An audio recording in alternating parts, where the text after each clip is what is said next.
ये कहानी पिछले एपिसोड के आगे से शुरू होगी, तो अगर आपने इसके पहले के एपिसोड्स नहीं देखे तो उसका लिंक मैंने डिस्क्रिप्शन में दे दिया है, आप वहां से जाकर देख सकते हो। तो जैसा कि हमने पिछले एपिसोड में देखा था कि फिंगर और मिंग फई पूरा कॉलेज घूम रहे थे और आखिर में जब वो कोटोडोमा ट्रेनिंग एरिया में गए थे तब एक लड़का अपने कोटोडोमा को कंट्रोल नहीं कर पाया और पूरे एरिया में पानी फैलने लगा था। तभी वहाँ पर मिंग फई को भागते हुए एक बहुत बड़ा सा पेड़ दिखता है। अब आगे वो फिंगर से उस ट्री के बारे में पूछता है तो फिंगर कहता है कि ये वर्ल्ड ट्री का एक स्टैचू है और माना जाता है कि ब्लैक ड्रैगन को वर्ल्ड ट्री के नीचे ही दबा दिया गया था, इसीलिए कॉलेज ने इसका एक स्टैचू बना दिया और अब ये कॉलेज का सिंबल है। तभी वहाँ पर पीछे से प्रोफेसर गूडे आ जाते हैं और मिंग फई से कहते हैं कि मैं तुम्हें पूरे कॉलेज में ढूंढ रहा था, तुम्हें अभी मेरे साथ डॉर्म में आना होगा क्योंकि हम एक टेस्ट करेंगे। फिर डॉर्म के अंदर प्रोफेसर मिंग फई से कहते हैं कि कल तुम्हारा 3 एग्जाम होगा जिसमें ड्रैगन लैंग्वेज और टेक्स्ट के एग्जाम होंगे। इसके बाद प्रोफेसर उसे एक सीट पर बैठने के लिए बोलते हैं और कहते हैं कि मुझे तुम्हारा ब्लड चेक करना है। आगे वो प्रोफेसर एक म्यूजिक बॉक्स निकाल लेते हैं और कहते हैं कि माना जाता है जब ब्लैक ड्रैगन किंग दहाड़ते थे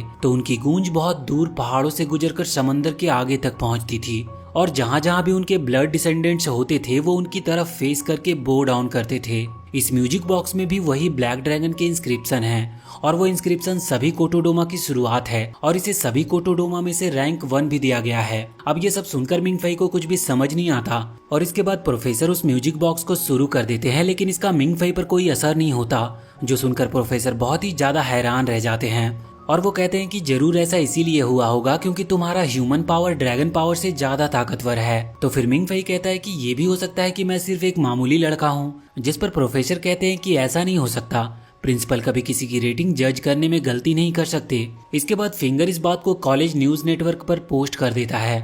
वहीं मिंग फई फिंगर से कहता है कि मुझे तो ये सब सपने की तरह लगता है और आखिर में मुझे ब्रेन वॉश करके घर भेज दिया जाएगा, जिस पर फिंगर पूछता है कि क्या तुम ऐसा नहीं चाहते। ये सुनकर मिंग फई को अपनी पुरानी यादें याद आ जाती है और वो चुप हो जाता है। तो फिंगर उससे पूछता है कि क्या तुम चीटिंग करना चाहोगे, जिस पर मिंग फई मान जाता है। अगले सीन में हम सीजर को देखते हैं जो अपने स्टूडेंट काउंसिल के स्टूडेंट से कह रहा था कि हम लेजर डे पर हार गए थे इसीलिए नॉर्टन पवेलियन पर अब हमारा हक नहीं है। तभी वहाँ पर नुओ सीजर से कहती है कि अभी कॉलेज न्यूज नेटवर्क पर एक खबर आई है कि लू मिंग फई पर कोटोडोमा का कोई असर नहीं हुआ और ये सुनकर सब हैरान हो जाते हैं। इस तरफ हम प्रोफेसर गूडे को देखते हैं जो कि प्रोफेसर मालिन को लाइब्रेरी में मिलने के लिए बुलाया था क्योंकि उन्हें मिंग फई के टेस्ट के बारे में बात करनी थी। आगे लाइब्रेरी में प्रोफेसर मैलिन कहते हैं कि मुझे लगा था कि मिंग फई की ब्लड लाइन बहुत अच्छी होगी क्योंकि उसने सीजर और जिहांग को हराया था, लेकिन कोटोडोमा का उस पर कोई असर नहीं हुआ। तभी प्रोफेसर गूडे एक बहुत पुराने लेटर को निकालते हुए कहते हैं कि इसमें व्हाइट ड्रैगन किंग के सीक्रेट्स हैं। आगे प्रोफेसर मैलिन कहते हैं कि सिर्फ व्हाइट किंग का ओरेकल ही है जिस पर ब्लैक किंग के कोटोडोमा का कोई असर नहीं होता और उन्होंने अपने सभी बच्चों पर भी अपने ओरेकल का यूज किया था जिससे उन्हें ब्लैक ड्रैगन के आगे झुकना ना पड़े। लेकिन ऐसा माना जाता है कि उनके सभी डिसेंडेंट भी व्हाइट ड्रैगन के साथ ही मारे गए थे, पर हमें ये नहीं पता कि व्हाइट ड्रैगन का सोल सच में मरा था या नहीं, इसीलिए लू मिंग फई को स्टडी करना बहुत जरूरी है। जिस पर प्रोफेसर गूडे कहते हैं कि वो एक अच्छा लड़का है, इसीलिए मैं नहीं चाहता कि वो एक रिसर्च स्पेसिमेन बनकर रह जाए। तो प्रोफेसर मैलिन कहते हैं कि ठीक है, मैं 3 एग्जाम के खत्म होने तक किसी को भी कुछ नहीं बताऊंगा, लेकिन अगर वो इसमें फेल हो गया तो मैं इसके बारे में सब सच बता दूंगा। अब अगले सीन में हम देखते हैं कि कोई लड़का होलोग्राम ईवा को एक्टिवेट करता है जो कि नॉर्मा का एक दूसरा वर्जन है। वो उससे कहता है कि लू मिंग फई को 3 एग्जाम में पास करा देना, जिस पर ईवा इसकी वजह पूछती है तो वो कहता है कि हमें उसके बारे में काफी चीजें पता नहीं है लेकिन जल्द ही पता चल जाएगा, जिस पर ईवा इसके लिए मान जाती है और उस लड़के के हाथ के ऊपर अपना हाथ रखती है। आगे हम देखते हैं कि मिंग फई भागते हुए अपना 3 एग्जाम को देने जाता है और रूम के अंदर वहाँ पर टीचर उसे एग्जाम के रूल्स बताते हैं और एग्जाम स्टार्ट हो जाती है। इसके बाद मिंग फई फिंगर की बात याद करता है जिसने उसे चीटिंग करने की ट्रिक बताया था। वो कहता है कि टेस्ट के दौरान तुम्हें एक ब्लैंक पेपर दिया जाएगा और तुम्हें एक हेलोसिनेशन होगा, तुम्हें अपने विजन में जो भी दिखेगा उस पेपर में कॉपी करना है।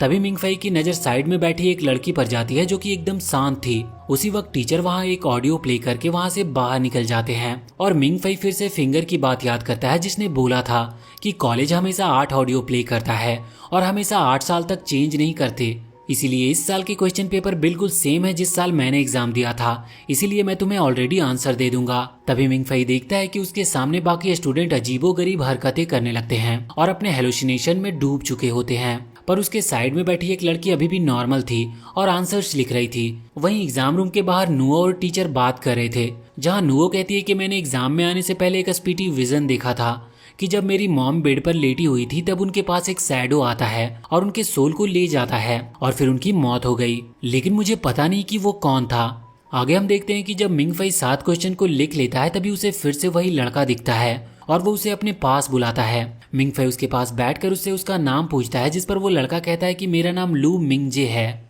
जिस पर मिंग फई कहता है कि मेरा कजन का भी सेम नाम है। आगे मिंगजे कहता है कि ये तुम्हारा स्पिरिट विजन है, यहाँ पर सब अपने अंदर की सच्चाई देखते हैं, इसीलिए तुम मुझे देख रहे हो।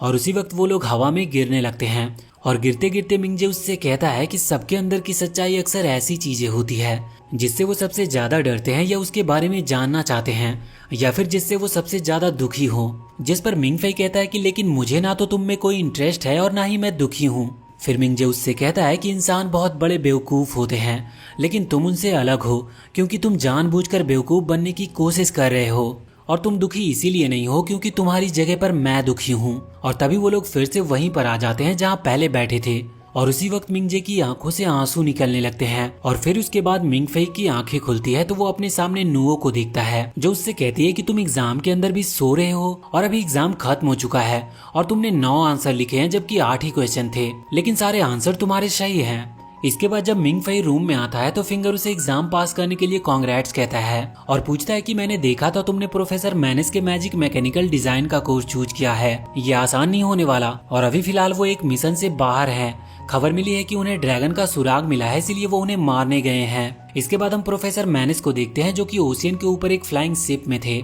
वहीं ए सिंह और एकी नाम के 2 स्टूडेंट ओशियन गए थे।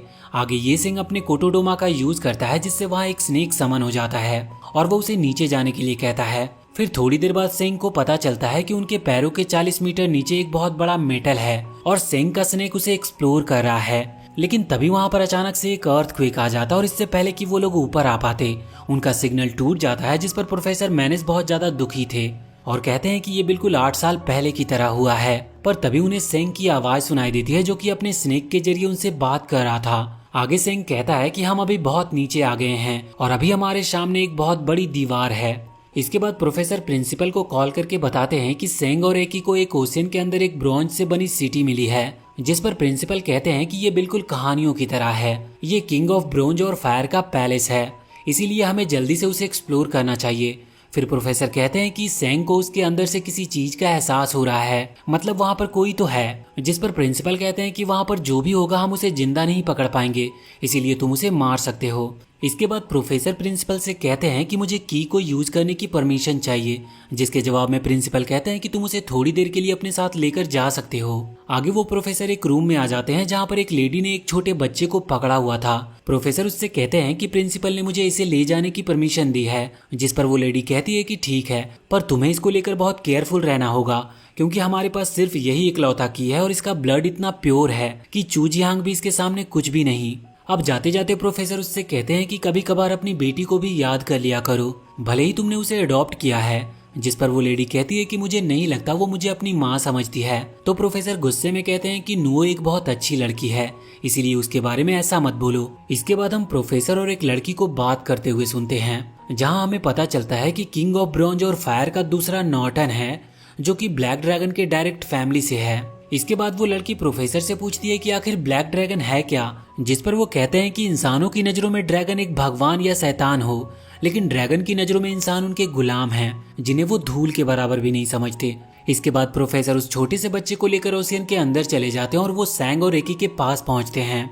आगे वो वहाँ पर अपने कोटोडोमा से पानी के अंदर एक जगह बना लेते हैं और उस सिटी के गेट के पास जाकर उस छोटे बच्चे को बाहर निकाल देते हैं। अब वो बच्चा अचानक से वहाँ खड़ा होकर उस स्टैचू को अपनी उंगली से टच करके कुछ बोलने लगता है, जिससे उस स्टैचू के अंदर से एक की निकलती है और प्रोफेसर उस की को उस स्टैचू की आंख में डाल देते हैं, जिससे वहाँ का गेट ओपन हो जाता है। पर तभी वो छोटा बच्चा रोने लगता है तो प्रोफेसर उसे चुप कराकर अंदर सुला देते हैं। इसके बाद वो सैंग और एकी से कहते हैं कि तुम लोगों के पास 2 घंटे हैं और उसी बीच नॉर्टन का स्केलेटन लेकर बाहर आ जाना, या फिर अगर बाहर नहीं ला पाए तो तबाह कर देना। और इतना कहकर प्रोफेसर वहाँ से ऊपर चले जाते हैं। इसके बाद सैंग और एकी उस सिटी के अंदर जाते हैं।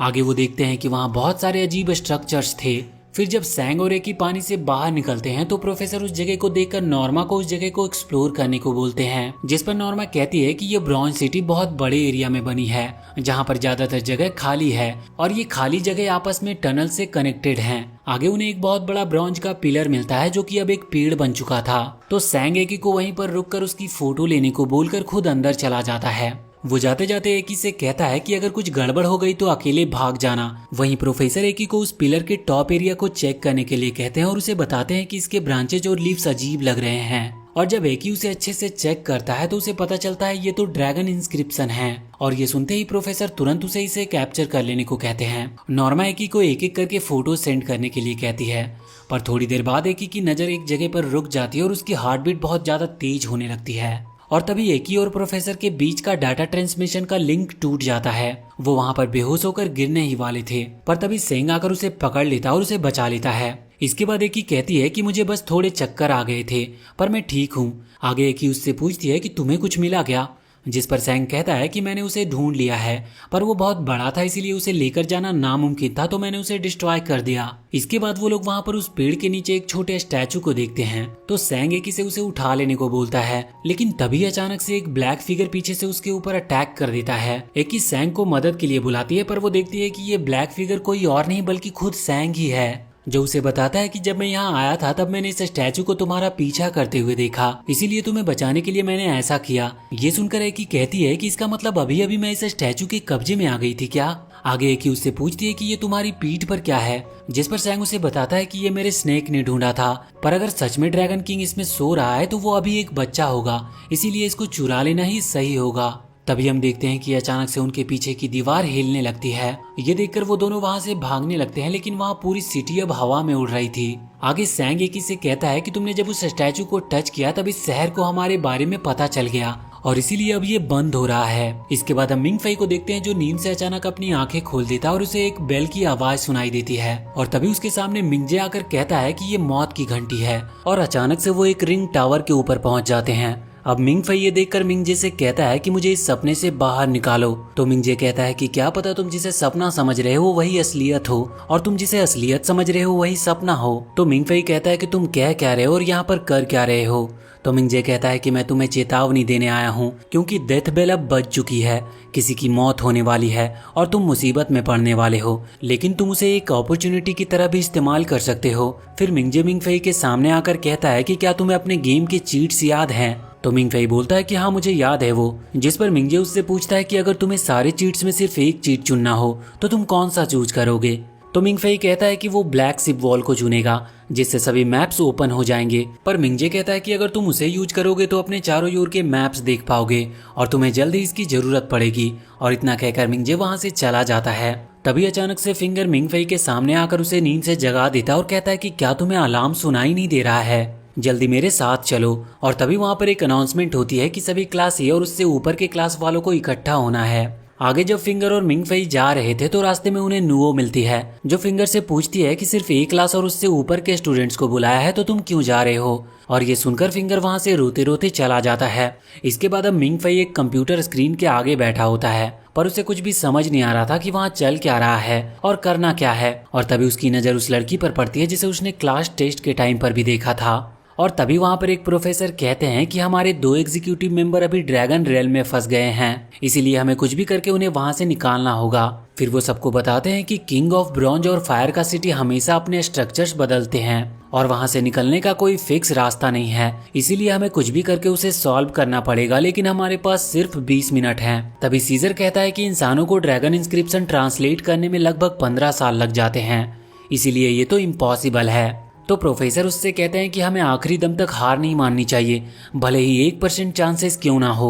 आगे मिंग फई देखता है कि सभी स्टूडेंट्स वहां पर अपना अपना कार्ड स्वाइप कर रहे थे, इसीलिए मिंग फई भी अपना कार्ड स्वाइप करता है, जिस पर वहां पर एक दूसरा होलोग्राम उसका वेलकम करती है और उसका नाम एवा होता है। फिर एवा मिंग फई के हिसाब से उस कंप्यूटर को गेमिंग स्क्रीन की तरह ट्रांसफॉर्म कर देती है और उससे कहती है कि मैंने ये तुम्हारे हिसाब से चेंज किया है। मिंग फई देखता है कि सभी स्टूडेंट्स बहुत तेजी से काम कर रहे थे और सॉल्यूशन निकालने की पूरी कोशिश कर रहे थे। ये देखकर मिंग फई सोचता है कि क्या सिर्फ मैं ही हूँ जो कुछ कर नहीं सकता। और तभी मिंग फई को मिंगजे की बात याद आती है और वो कीबोर्ड पर ब्लैक शिप वॉल टाइप करता है और तभी अचानक से वहाँ के कॉलेज के साथ पूरे एरिया की ही लाइट चली जाती है और अचानक से सामने वाली डिस्प्ले पर बाहर निकलने का रास्ता आ जाता है और सब हैरान रह जाते हैं कि ये किसने किया होगा। पर तभी मिंग फई वहाँ से नीचे गिर जाता है और सबको पता चल जाता है कि ये उसने ही किया है। और इसी के साथ हम इस पार्ट को यहीं पर एंड करते हैं। तो अगर आपको आगे के भी पार्ट चाहिए तो इस वीडियो को लाइक करके और कमेंट करके हमें जरूर बताएं। और वीडियो अगर पसंद आई हो तो चैनल को सब्सक्राइब करके बेल आइकन जरूर दबा ले।